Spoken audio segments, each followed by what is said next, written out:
জয় শ্রী রাধে, জয় জগৎবন্ধু হরি। ভগবান শ্রীকৃষ্ণের অশেষ করুণায় আমি আর মা আমার মামাদের সাথে চললাম নতুন তীর্থস্থান শ্রী দ্বারকা ভূমি দর্শনের জন্য। দ্বারকা গিয়ে দ্বারকাধীশ ও সোমনাথকে দর্শন করব। শালিমার স্টেশন থেকে আমাদের ট্রেন ছেড়েছে দ্বারকার উদ্দেশ্যে 29শে অক্টোবর। সেই দিন মঙ্গলবার ছিল। আমরা সকলে মিলে অনেক কষ্টে স্টেশনে পৌঁছেছি, কারণ ধনতেরাসের কারণে রাস্তায় এত জ্যাম ছিল। অনেক কষ্টে আমরা শালিমার স্টেশনে পৌঁছালাম। এইবার আমরা দ্বারকার উদ্দেশ্যে রওনা হচ্ছি। 29শে অক্টোবর আমাদের ট্রেন ছিল 8টা 20-তে, রাত 8টা 20-তে ট্রেন। আর পৌঁছালাম 31শে অক্টোবর, দেওয়ালির দিন।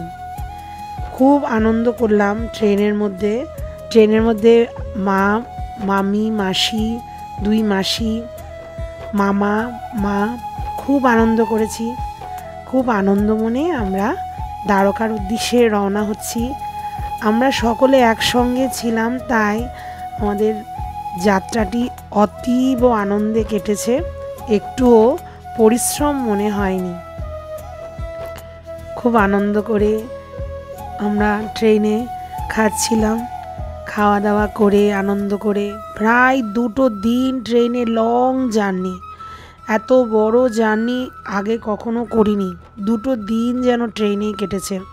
29শে অক্টোবরের রাত, তারপর 30শে অক্টোবর দিন রাত, 31শে অক্টোবর পুরো দিন। পৌঁছালাম আমরা 31শে অক্টোবর প্রায় পৌঁছাতে বিকেল 4টা হয়ে গেছে। ট্রেনে এত আনন্দে সকলের সঙ্গে সময়টি কেটেছে, একটুও মনে হয়নি অনেকটা দূর পার হয়ে এসেছি। যাত্রার সাথী যদি মনের মতো হয় তাহলে অনেক দূর রাস্তাও আনন্দে যাওয়া যায়। আমরা সকলে ভগবান শ্রীকৃষ্ণের অশেষ করুণায় এবং দেবাদিদেব মহাদেবের অশেষ করুণায় দ্বারকা, সোমনাথ ও মা আম্বাকে দর্শন করার জন্য এসেছি। প্রত্যেকটি ব্লগে ধীরে ধীরে আমরা কি দর্শন করলাম তা আমি দেখানোর চেষ্টা করব। আমরা পৌঁছে গেলাম ভগবান শ্রীকৃষ্ণের নগরী শ্রী দ্বারকায়। 4 ধামের মধ্যে এক ধাম হলো শ্রী দ্বারকা। পুরী, বদ্রীনাথ, দ্বারকা, রামেশ্বরম, তার মধ্যে একটি ধাম হলো শ্রী দ্বারকা। দ্বারকা, দ্বার শব্দের অর্থ হলো দরজা। শ্রীকৃষ্ণের মনের দরজা, মনের নগরী শ্রী দ্বারকা। কেন মনের নগরী বললাম? কারণ যখন মথুরায় থাকতেন ভগবান শ্রীকৃষ্ণ, তখন অসুররা জরাসন্ধর এতবার আক্রমণ হয়। যাদবদের রক্ষা করার জন্য, যাদবদের শান্তিপূর্ণ জীবন যাত্রা আনার জন্য তিনি বিশ্বকর্মাকে স্মরণ করে বিশ্বকর্মার দ্বারায় এই নগরী সৃষ্টি করেন। তারপর যাদবদের নিয়ে আসেন এই নগরী দ্বারকায়। দ্বারকা ভূমি দর্শন করে মনে হচ্ছিল আমার বৃন্দাবনে যেমনি করে গরুদের একটা সমাগম দেখতে পাই, দ্বারকার মধ্যেও রাস্তার মধ্যে কত শত গরু দাঁড়িয়ে আছে। গরু মাতাদের দর্শন করেই আমার মনে পড়ে গেল বৃন্দাবনের কথা। আমরা ধীরে ধীরে আমাদের যে স্থানে আমাদের রুম বুকিং হয়েছে, বলে রাখি যাত্রাধামের মাধ্যমে একটা জায়গায় আমাদের রুম বুকিং করা হয়েছে। আমি এখনও জানি না জায়গাটির নাম কি। আমরা সেই গন্তব্যস্থলের দিকে যাচ্ছি। এখন বাজে বিকেল 3টে 3:30 হবে। আমাদের লক্ষ্য আমরা ঘরে গিয়ে একটু ফ্রেশ হয়ে তারপর আমরা দ্বারকাধীশকে দর্শন করতে যাব। কারণ আজ দীপাবলির দিন দ্বারকা মন্দির কেমন করে সাজায় সেইটি দেখার ইচ্ছায় আমরা দ্বারকা নগরীতে যাব। দেখুন, এখানে একটি স্ট্যাচু আছে। আমার ঠিক জানা নেই, গুজরাটের কোনো রাজার স্ট্যাচু হবে। দেখতেই পাচ্ছেন এত সুন্দর পরিষ্কার পরিচ্ছন্ন নগরী দ্বারকা। আমাদের খুব ভালো লেগেছে দ্বারকা নগরী। আমরা যে স্থানে থাকবো সেই স্থানের দিকে আমরা যাচ্ছি। চলুন, পৌঁছে গেলে আপনাদের সেখানে দৃশ্য দেখাবো।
আরব সাগরের তীরে অবস্থিত এই দ্বারকা নগরী। আরব সাগরকে ঘেঁষেই এই নগরী। কথিত আছে ভগবান শ্রীকৃষ্ণের সৃষ্টি করা যে স্বর্ণপুরী দ্বারকা, তা এই সামনের সাগরের মধ্যেই চলে যান।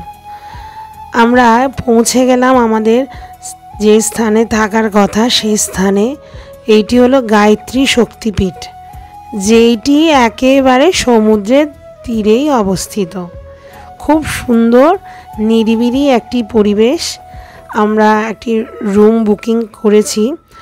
প্রায় 2 দিন ট্রেনে থাকার পর আমাদের শরীর খুবই ক্লান্ত। আমরা রুমে চলে যাচ্ছি।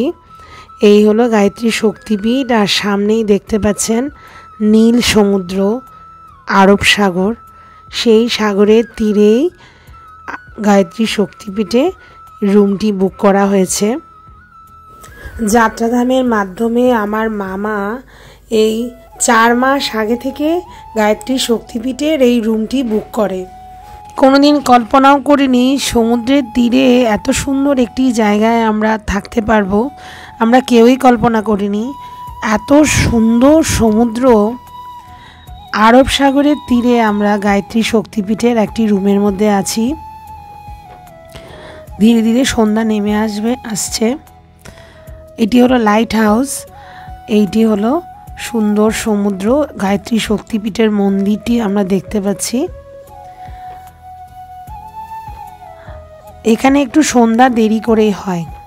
এখন কলকাতায় যেমন করে সন্ধ্যা অনেক তাড়াতাড়ি হয়ে যায়, সূর্য তাড়াতাড়ি ডুবে যায়, এখানে একটু সন্ধ্যা দেরি করে হয়।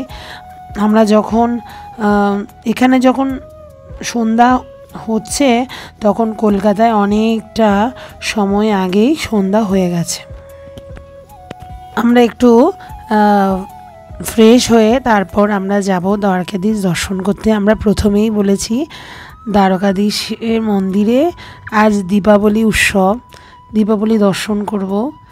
হ্যাঁ, ভিড় তো হবে, ভিড় বের হয়েও আমরা দ্বারকাধীশকে দর্শন করতে যাব। এখন সন্ধ্যা হয়ে গেছে। এটি হলো সন্ধ্যার সময়ের একটি মুহূর্ত। আমরা তৈরি হয়ে নিই, তারপর যাচ্ছি দ্বারকাধীশ মন্দিরে। এইটি হলো গায়ত্রী শক্তিপীঠের মন্দির। মা গায়ত্রী, দেবী সরস্বতী, সাবিত্রী মাতা শ্রী বিগ্রহ রয়েছে। এটি হলো গায়ত্রী শক্তিপীঠের মন্দির। এরপর আমরা বেরিয়ে যাচ্ছি। বেরিয়ে যাওয়ার আগে একটু সমুদ্র দেখে নিই। এই হলো সমুদ্র সন্ধ্যাবেলার সময়, একটু একটু একটু সন্ধ্যা নেমে আসছে। দেখুন কত সুন্দর অনুভূতি। আর এই সমুদ্রের মধ্যেই আমাদের দ্বারকা নগরী রয়েছে। ভগবান শ্রীকৃষ্ণ চলে যাওয়ার পর দ্বারকা নগরী সমুদ্রের ভিতরেই চলে যায়।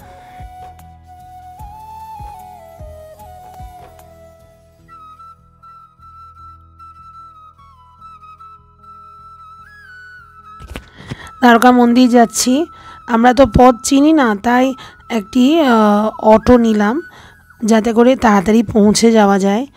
রাস্তা যদি চেনা থাকতো তাহলে আমরা পায়ে হেঁটেই চলে যেতে পারতাম, বেশ কিছুটা দূরও নয়, কাছেই রয়েছে, কিন্তু আমাদের পথটা চেনা নয়, সেই জন্য আমরা একটা অটো নিলাম।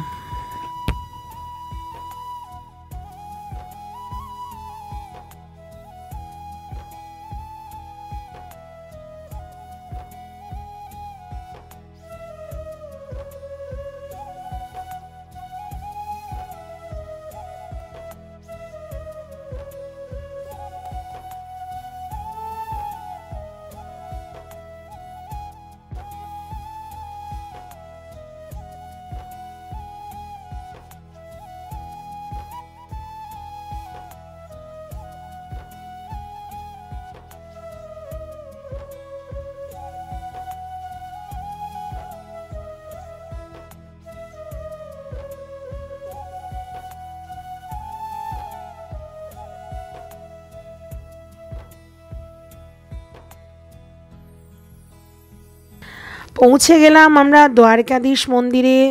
ভগবান শ্রীকৃষ্ণের অশেষ করুণায় দ্বারকাধীশ মন্দিরে প্রবেশ করলাম। দুটো দরজা আছে, স্বর্গের দ্বার, মোক্ষ দ্বার। আমরা স্বর্গের দ্বার দিয়ে মন্দিরে প্রবেশ করেছি। দ্বারকাধীশকে দর্শন হলো। মন্দিরে মোবাইল, ব্যাগ কিছুই নেওয়া যায় না, তাই মোবাইল নিতেই পারিনি মন্দিরের ভিতরে। খুব সিকিউরিটি ব্যবস্থা। অপূর্ব সুন্দর দর্শন হলো। দীপাবলির দিন দ্বারকাধীশকে দর্শন করতে পারলাম। মন্দিরে প্রদীপ প্রজ্বলন করলাম। মন্দিরের মধ্যে প্রচুর ভক্তের সমাগম, কারণ দীপাবলির দিন।